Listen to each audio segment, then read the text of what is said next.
ಬಾಗಲಕೋಟೆ ಜಿಲ್ಲೆ ಜಮಖಂಡಿ ನಗರದ ಮುಧೋಳ ರಸ್ತೆಗೆ ಹೊಂದಿಕೊಂಡಿರುವ ಕಟ್ಟೆಕೆರೆಯ ಅಕ್ಕಪಕ್ಕದಲ್ಲಿ ಅಡಗಲ್ ಪೀರ್ ದರ್ಗಾದ ಹತ್ತಿರ ಶ್ರೀ ಬಸವೀಶ್ವರ ಅಮರಾಯಿ ಜಾನುವಾರಗಳ ಜಾತ್ರಿ ಉದ್ಘಾಟನಾ ಸಮಾರಂಭ ಹಾಗೂ ಸ್ವಾಲಗಳ ಉದ್ಘಾಟನಾ ಸಮಾರಂಭ ನಡೆಯಿತು. ಇದೇ ಸಂದರ್ಭದಲ್ಲಿ ದಿವ್ಯ ಸಾನ್ನಿಧ್ಯ ಸಟಸ್ಥಳ ಬ್ರಹ್ಮಶ್ರೀ ಶಿವಲಿಂಗ ಪಂಡಿತಾರಾಧ್ಯ ಶಿವಾಚಾರ್ಯರು, ಮುತ್ತಿನಕಂತಿ ಹಿರೇಮಠ ಜಮಖಂಡಿ, ಶ್ರೀ ಆನಂದದೇವರು ಓಲೆಮಠ ಜಮಖಂಡಿ, ತದನಂತರ ಅಧ್ಯಕ್ಷರಾದ ನಂದಪ್ಪ ರಾಮಪ್ಪ ನ್ಯಾಮಗೌಡ, ಉಪಾಧ್ಯಕ್ಷರಾದ ಸಚಿನ್ ಮಲ್ಲಪ್ಪ ತುಪ್ಪದ, ಫಕೀರ ಸಾಬ್, ಭಗವಾನ್ ಗಿರಮಲ್ಲಪ್ಪ ಹಂಚಿನಾಳ, ಕಲ್ಲಪ್ಪ ತುಪ್ಪದ, ಮಹಾದೇವ್ ತಲೆಭಕನವರ, ಸಿದ್ದರಾಮ್ ಜಂಬಗಿ, ನಂದಪ್ಪ ಹಿಪ್ಪರಗಿ, ನಂದಪ್ಪ ತಳವಾರ್, ಶ್ರೀಶೈಲ್ ಚಿಟ್ಗೌಡರ್, ನಂದಪ್ಪ ನ್ಯಾಮಗೌಡ, ಸಂಗಪ್ಪ ದಡ್ಡಿಮನಿ, ಹಣಮಂತ ತುಪ್ಪದ, ಮಲ್ಲೇಶ್ ಹೇಶಮನಿ, ಮಲ್ಲಪ್ಪ ಉಳ್ಳಾಗಡ್ಡಿ, ರೇವಣಪ್ಪ ತಲೆಭಕನವರ, ಆನಂದ್ ರತ್ನಾಕರ, ಕಾರ್ಯದರ್ಶಿಗಳು ಕೃಷಿ ಉತ್ಪನ್ನ ಮಾರುಕಟ್ಟೆ ಸಮಿತಿ ಜಮಖಂಡಿ, ಇನ್ನು ಹಲವು ಅಧಿಕಾರಿಗಳು, ಗುರುಹಿರಿಯರು, ರೈತ ಬಾಂಧವರು ಹಾಗೂ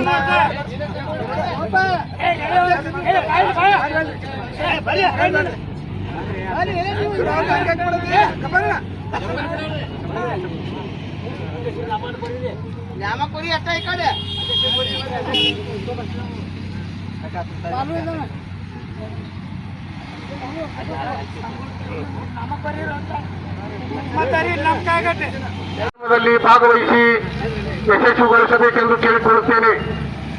ಅದೇ ರೀತಿಯಾಗಿ ಈ ಪತ್ರಿಕಾ ಮಾಧ್ಯಮದವರು, ಸುದ್ದಿ ಮಾಧ್ಯಮದವರು, ಪೊಲೀಸ್ ಇಲಾಖೆಯವರು, ನಗರಸಭೆಯವರು ಹಾಗೂ ಇನ್ನುಳಿದಂಥ ನಮ್ಮ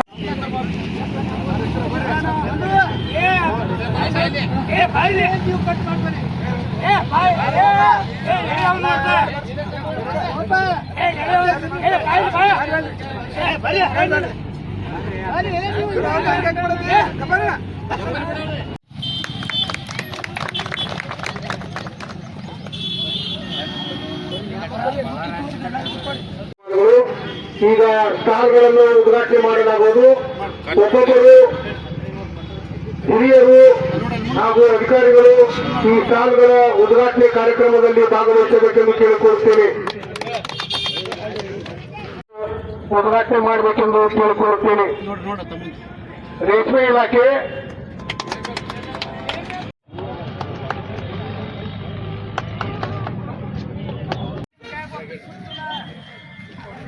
ಪ್ರಾಥಮಿಕ ಆರೋಗ್ಯ ಕೇಂದ್ರ ಕೊಣ್ಣೂರು,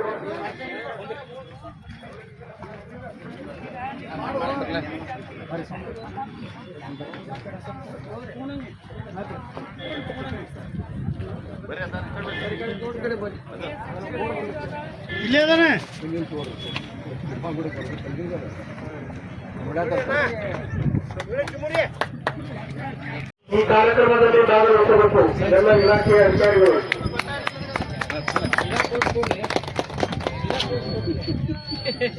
ಈ ಎಲ್ಲ ಸ್ಟಾಲ್ಗಳನ್ನು ಉದ್ಘಾಟನೆ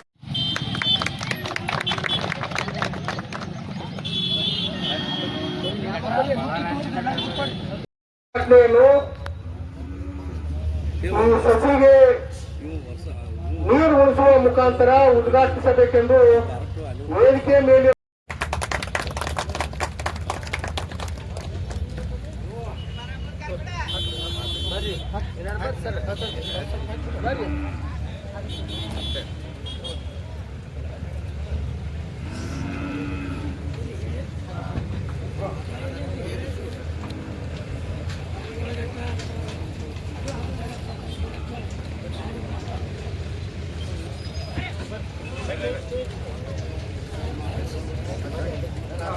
ಜಾತ್ರೆಗಳು ಸಿನಿಮಾದೊಳಗೆ ಬಹಳ ಜನ ಉಟ್ಕೊಂಡಾವು.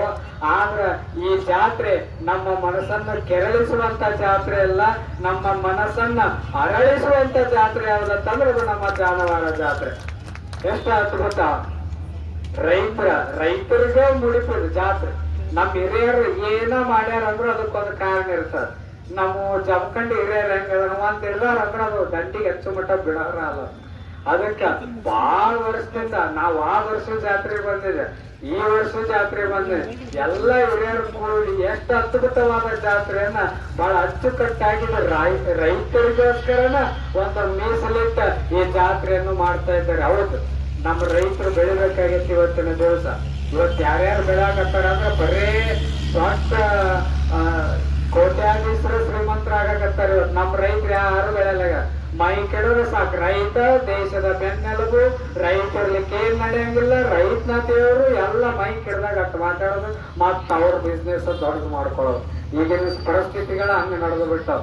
ರೈತ ನಿಜವಾಗ್ಲೂ ಬೆಳಿಬೇಕಾಗಿತ್ತಂದ್ರ ನಾ ಎಲ್ಲಿ ಹೋದಲ್ಲಿ ಒಂದು ಸಂದೇಶ ಹೇಳುತ್ತಿರ್ತೇವೆ. ಈಗ ಬ್ಯಾಸ್ಗಿ ಕಾಲ, ಈ ಬ್ಯಾಸ್ಗಿ ಒಳಗೆ ನಾವೆಲ್ಲ ಏನ್ ಮಾಡ್ತೇವಿ? ಮನ್ಯಾಗ ಬಿಸಿಲು ಬಾಳ ಐತೆ ಅಂತ ತಿಳ್ಕೊಂಡು ಏನ್ ಮಾಡ್ತೇವೆ? ಕೋಲ್ಡ್ ಡ್ರಿಂಕ್ಸ್ ಕುಡಿಯಾಕ ಸ್ಟಾರ್ಟ್ ಮಾಡುತ್ತೆ. ಅವ್ರವ್ರ ಫ್ಯಾಕ್ಟ್ರಿ ತೆಗೆದ ಬಿಸ್ನೆಸ್ ಮ್ಯಾನ್ಗಳು ಯಾವ ಕೋಟ್ಯಾಧೀಶರ ಯಾವ ಫ್ಯಾಕ್ಟ್ರಿ ಹಾಕಿ ಅದ್ರೊಳಗೆ ಕೆಮಿಕಲ್ ಹಾಕಿ ನಮ್ಮ ಆರೋಗ್ಯವನ್ನ ಹಾಳು ಮಾಡುವಂತ ಕೋಲ್ಡ್ ಡ್ರಿಂಕ್ಸ್ ಎಲ್ಲ ನಾವು ಕುಡಿಯಾಕತ್ತೇವಿ. ಆದ್ರೆ ನಮ್ಮ ರೈತ ಬೆಳೆದಿರ್ತಕ್ಕಂಥ ಕಬ್ಬಿನ ಹಾಲು ನಾವೆಲ್ಲರೂ ಸಹಿತ ಕೊಡಿದಾಗ, ನಮ್ಮ ರೈತ ಬೆಳೆದ ನಿಂಬೆ ಹಣ್ಣಿನ ಜ್ಯೂಸ್ ಮಾಡ್ಕೊಂಡು ಕೊಡಿದಾಗ, ನಮ್ಮ ರೈತ ಬೆಳೆದ ಹಾಲಿನಿಂದ ಹೈನುಗಾರಿಕೆ ಮಾಡಿ ಮಜ್ಜಿಗೆಯನ್ನು ಕೊಡಿದಾಗ ನಮ್ಮ ರೈತ ಬೆಳಿತಾನ ಅಂತಕ್ಕಂಥ ಸತ್ಯ ನಾವೆಲ್ಲ ಅರ್ಥ ಮಾಡ್ಕೋಬೇಕು. ರೈತರನ್ನ ಯಾವಾಗ ಆರ್ಥಿಕತೆ ಒಳಗೆ ರೈತರ್ ನಾವೆಲ್ಲ ಬೆಳೆಸ್ಬೇಕಾಗಿತ್ತಂದ್ರೆ ರೈತ ಬೆಳೆದಕ್ಕೆ ಯಾವಾಗ ನಾವು ಈಗಿನ ಪರಿಸ್ಥಿತಿ ನೋಡಿ ಯಾವ ನಮ್ಮ ಆರೋಗ್ಯ ಹಾಳು ಮಾಡ್ತಾವ. ಒಳಗೆ ಚಂದ ಎಸಿ ರೂಮ್ದೊಳಗೆ ಫ್ರೀಜ್ನಾಗಿಟ್ಟು ಮಾಡ್ತಾವ. ನಮ್ಮ ಆರೋಗ್ಯ ಯಾವ ಚಲೋ ಇರ್ತಾವ ಅದನ್ನ ಬೀದಿ ಒಳಗೆ ರಸ್ತೆ ಒಳಗೆ ಕಾಯಿಪಲ್ಲೆ ಇಟ್ಟು ಮಾಡ್ತೇವೆ. ಈಗಿನ ಪರಿಸ್ಥಿತಿ ಇಲ್ಲಿ ಬಂದ ಹಿಂಗಾದಾಗ ನಮ್ಮ ರೈತರು ಯಾವಾಗ ಬೆಳಿತಾರ ಅಂತಕ್ಕಂಥ ನಾವೆಲ್ಲ ಅರ್ಥ ಮಾಡ್ಕೊಳ್ಬೇಕು. ಈಗ ಎತ್ತಿನ ಕಾಲ ಹೋಗಿರ್ತೀವಿ. ಎತ್ತಿಲಿ ಎಲ್ಲ ಟ್ರ್ಯಾಕ್ಟರ್ ನೀಗ್ಲ ಹೊಡಿತಿ, ಎಲ್ಲ ಟೆಕ್ನಾಲಜಿ ಈಗ ಬಹಳ ಮುಂದುವರೆದ್ಬಿಟ್ಟದ. ಎಲ್ಲರೂ ಸಹಿತ ಏನು ಉಳಿದಿಲ್ಲ. ಈಗ ಮೊದಲು ಎಲ್ಲ ರೈತ ಎತ್ತಿನ ಬಂಡಿ ಕಟ್ಕೊಂಡು ಕೊಚ್ಚಿ ಕಟ್ಕೊಂಡು ಹೊಲಕ್ಕೆ ಹೋಗಿ ಕಚ್ಚಿ ತಲೆ ಮ್ಯಾಗ ಕಚ್ಚಿ ಹಿಂದ್ ಕಚ್ಚಿ ಕಟ್ಟಿ ತಲೆ ಮ್ಯಾಗ ತಾವೇಲ್ ಸುತ್ಕೊಂಡ ಬೇಸಿ ಬೆವರು ಹಣಿ ಬರಂಗ ತೊಳೆದ ಮತ್ತೆ ತಂಪು ಗಿಡದ ತಳ ಕುಂತು ಊಟ ಮಾಡಿದ್ರ ಅಮೃತ ತಿಂದಂಗ ಕುಡಿದಂಗ ಹಾಕಿತ್ತವ್ರಿಗೆ ರೈತರಿಗೆ. ಈಗೇನಿಲ್ಲ. ಈಗ ರೈತರು ಹೆಂಗಾಗಿತ್ತ 3 ತರ ರೈತರು ಅದಾರ ಈ ಜಗತ್ತಿನ. ಒಂದನೇದು ಫೋನಿನ ರೈತ, ಎರಡನೇದು ಒಟ್ಟಿನ ರೈತ, ಮೂರನೇದು ಕಚ್ಚಿ ರೈತ. ಫೋನಿನ ರೈತ ಅಂದ್ರೆ ಯಾರಿಗೆ ಕರೀತಾರ ಅಂದ್ರ ಮನ್ಯಾಗ ಕುಂತು ಫೋನ್ದಾಗ ಮಾತಾಡೋದು. ನೀರ್ ಬಿಟ್ಟೇನ, ಔಷಧ ಹೊಡೆದೇನೋ, ಗೊಬ್ಬರ ಹಾಕೇನೋ, ಇವ್ರಿಗೆ ಏನಂತ ಕರೀತಾರ? ಫೋನಿನ ರೈತರ ಅಂತ ಕರೀತಾರ.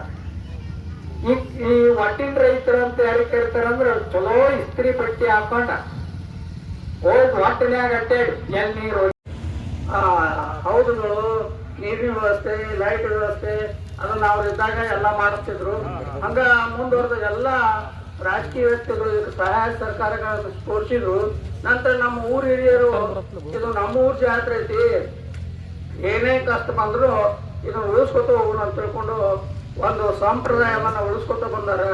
ಮತ್ತಿದು ನಮ್ಮಲ್ಲಿ ಬಹಳಷ್ಟ ಇಂಪಾರ್ಷಿಯಲ್ ಆದಂತ ಒಂದು ಜಾತ್ರೆ.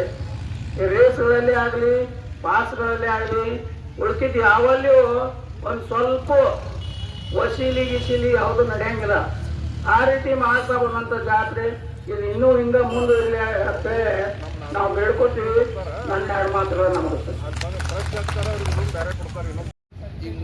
ಮುತ್ತಿನ ಕಂತಿ ಮಠ ಇವರು ಆಶೀರ್ವಚನವನ್ನು ಮಾಡಲಿದ್ದಾರೆ. ಗ್ರಾಮದ ಅಧಿದೇವತೆ ಕಾಡಸಿದ್ದೇಶ್ವರನನ್ನು ಕೂಡ ಮನದಲ್ಲೇ ಸ್ಮರಣೆ ಮಾಡ್ತಾರೆ. ಇವತ್ತು ಜಮಖಂಡಿಯ ಮಹಾನಗರದಲ್ಲಿ ಹಲವಾರು ವರ್ಷಗಳಿಂದ ನಡೆದು ಬಂದ ಅಮರಾವಿ ಜಾತ್ರಾ ಮಹೋತ್ಸವದ ಈ ಒಂದು ಕಾರ್ಯಕ್ರಮದ ಉದ್ಘಾಟನಾ ಸಮಾರಂಭದ ಸಾನ್ನಿಧ್ಯವನ್ನು ಅಲಂಕರಿಸಿರುವ ಆತ್ಮೀಯ ಪೂಜ್ಯರಾಗಿರುವ ಸಹೋದರ ಮಠದ ಬ್ರಹ್ಮಪೂಜ್ಯ ಆನಂದ ಅವರಿಗೆ ಕೂಡ ನಾನು ಶರಣಾರ್ಥಿಗಳನ್ನು ಹೇಳಿ, ಮತ್ತು ಈ ವರ್ಷದ ಒಂದು ಜಾತ್ರಾ ಮಹೋತ್ಸವದಲ್ಲಿ ಪ್ರತಿ ವರ್ಷವೂ ಕೂಡ ಒಬ್ಬ ಅಧ್ಯಕ್ಷರನ್ನ ನೇಮಕ ಮಾಡಿ ಅವರಿಗೆ ಜವಾಬ್ದಾರಿಯನ್ನು ಕೊಡ್ತಕ್ಕಂಥ ಕೆಲಸವನ್ನ ಜಾತ್ರಾ ಕಮಿಟಿಯವರು ಮಾಡ್ಕೊಂಡು ಬಂದಿದ್ದಾರೆ.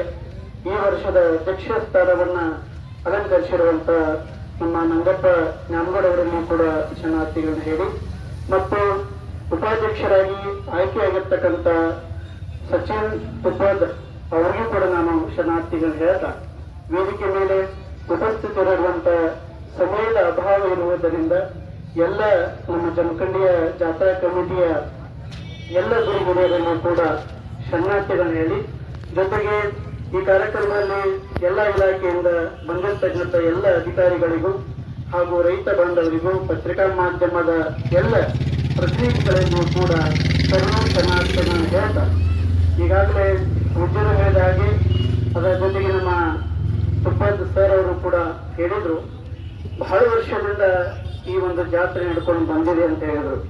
ಬಹುಶಃ ಈ ಜಾತ್ರೆ ಮೊದಲಿಗೆ ಆರಂಭದಲ್ಲಿ APMC ಒಳಗ ಬಹಳಷ್ಟು ವೈಭವದಿಂದ ನಡೀತಾ ಇತ್ತು ಅಂತ ಹೇಳಿ ನಮ್ಮೆಲ್ಲ ಹಿರಿಯರು ಹೇಳ್ತಾ ಇದ್ರು. ಅದರ ಜೊತೆಗೆ ಅಲ್ಲಿ ಮನೆಗಳು ಹಾಗೂ ಮಳಿಗೆಗಳು ಹೆಚ್ಚಾಗಿದ್ದರಿಂದ ಆ ಒಂದು ಜಾತ್ರೆ ಈ ಒಂದು ಸ್ಥಾನಕ್ಕೆ ಬಂದು ಇಲ್ಲಿ ಕೂಡ ಅಷ್ಟೇ ವೈಭವದಿಂದ ನಡೀತಾ ಬಂದಿದೆ. ಅದರ ಜೊತೆಗೆ ಇವತ್ತು ನಾವೆಲ್ಲರೂ ಕೂಡ ಭಾರತ ದೇಶ ಅಂತಂದ್ರೆ ನಾವೆಲ್ಲ ಏನ್ ಅನ್ಕೋತೀವಿ ಅಂತಂದ್ರೆ ಇದೊಂದು ಕೃಷಿ ಪ್ರಧಾನವಾದಂತ ದೇಶ. ಭಾರತ ದೇಶ ಅಂತಂದ್ರೆ ಒಂದು ಕೃಷಿ ಪ್ರಧಾನವಾದಂತ ದೇಶ. ಇಲ್ಲಿ ಹೆಚ್ಚು ನಾವು ಕೃಷಿಗೆ ಬಹಳಷ್ಟು ಮಹತ್ವವನ್ನ ಕೊಡ್ತಾ ಬಂದಿದ್ದೇವೆ. ಅದಕ್ಕಾಗಿ ಹೇಳ್ತಾರೆ, ವಿಶೇಷವಾಗಿ ಭೂಮಿಯ ತಾಯಿಯ ಚೊಚ್ಚಲ ಮಗ ಅಂತಂದ್ರೆ ಅದು ರೈತ ಅನ್ನುವುದನ್ನು ಕೂಡ ನಾವೆಲ್ಲರೂ ಕೂಡ ಅರ್ಥ ಮಾಡ್ಕೋಬೇಕು.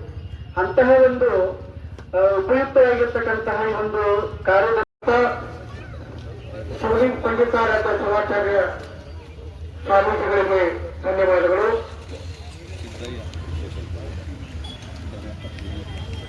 ಇಲ್ಲಿಗೆ ಇವತ್ತಿನ ಜಾತ್ರೆಯ ಕಾರ್ಯಕ್ರಮವನ್ನು ಮುಕ್ತಾಯಗೊಳಿಸುತ್ತೇವೆ. ಕಾರ್ಯಕ್ರಮದಲ್ಲಿ ಭಾಗವಹಿಸುವಂತ ಮಹನೀಯರು ಇವತ್ತು ರಾತ್ರಿ 9 ಗಂಟೆ ಒಳಗಾಗಿ ತಮ್ಮ ಹೆಸರನ್ನು ನೋಂದಾಯಿಸಬೇಕು.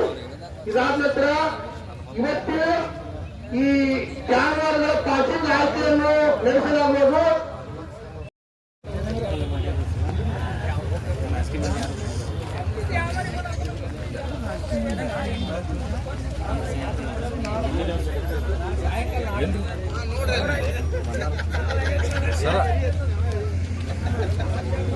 ಅವ್ರಿಗೆ ಸಾಕಾಗೈತೆ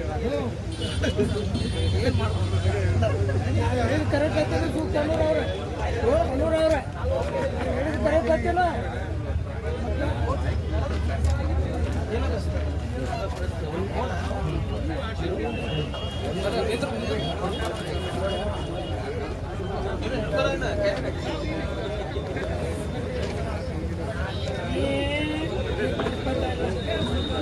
ಕಿಲೋ 10